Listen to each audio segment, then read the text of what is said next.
ഒരിടത്ത് കേരളം എന്നൊരു സുന്ദരമായ നാടുണ്ട്. പച്ചപ്പ് നിറഞ്ഞ കുന്നുകളും ശാന്തമായ കായലുകളും സ്നേഹമുള്ള മനുഷ്യരും നിറഞ്ഞ നാട്.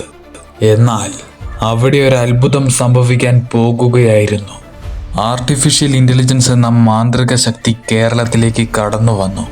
ആദ്യം കൃഷിയിടങ്ങളിലേക്കാണ് ഈ മാന്ത്രിക ശക്തി എത്തിയത്. വിളകളുടെ രോഗങ്ങൾ വേഗത്തിൽ കണ്ടെത്താനും കാലാവസ്ഥാ മാറ്റങ്ങൾ പ്രവചിക്കാനും അത് കർഷകരെ സഹായിച്ചു. വിളവ് വർദ്ധിച്ചു, കർഷകർ സന്തോഷിച്ചു. പിന്നെ ആശുപത്രികളിൽ ഈ മാന്ത്രിക ശക്തി എത്തി. രോഗങ്ങൾ നേരത്തെ കണ്ടെത്താനും കൃത്യമായ ചികിത്സ നൽകാനും അത് ഡോക്ടർമാരെ സഹായിച്ചു. രോഗികൾ വേഗം സുഖം പ്രാപിച്ചു. സ്കൂളുകളിൽ ഓരോ കുട്ടിക്കും വ്യക്തിഗതമായ പഠനം സാധ്യമാക്കി. സംശയങ്ങൾക്ക് ഉടനടി മറുപടി നൽകുന്ന ചാറ്റ്ബോട്ടുകൾ വന്നു. കുട്ടികൾ സന്തോഷത്തോടെ പഠിച്ചു.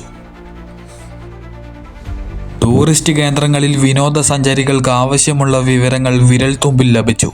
യാത്രകൾ എളുപ്പമായി. തിരക്കേറിയ റോഡുകളിൽ ഗതാഗത കുരുക്ക് കുറഞ്ഞു. അപകടങ്ങൾ ഒഴിവാക്കാൻ സാധിച്ചു. യാത്രകൾ വേഗത്തിലായി. കാലാവസ്ഥാ നിരീക്ഷണ കേന്ദ്രങ്ങളിൽ പ്രകൃതി ദുരന്തങ്ങൾ മുൻകൂട്ടി അറിയാൻ സാധിച്ചു. ആളുകൾ സുരക്ഷിതമായി. വിവിധ ഭാഷകൾ സംസാരിക്കുന്ന ആളുകൾക്ക് ആശയവിനിമയം എളുപ്പമായി. കേരളം ലോകവുമായി കൂടുതൽ അടുത്തു. സുരക്ഷാ ക്യാമറകളും സെൻസറുകളും കുറ്റകൃത്യങ്ങൾ തടയാൻ സഹായിച്ചു. കേരളം കൂടുതൽ സുരക്ഷിതമായി. ഇങ്ങനെ ആർട്ടിഫിഷ്യൽ ഇൻ്റലിജൻസ് കേരളത്തിൻ്റെ എല്ലാ മേഖലകളിലും അത്ഭുതങ്ങൾ സൃഷ്ടിച്ചു. കേരളം ഒരു പുതിയ യുഗത്തിലേക്ക് കടന്നു.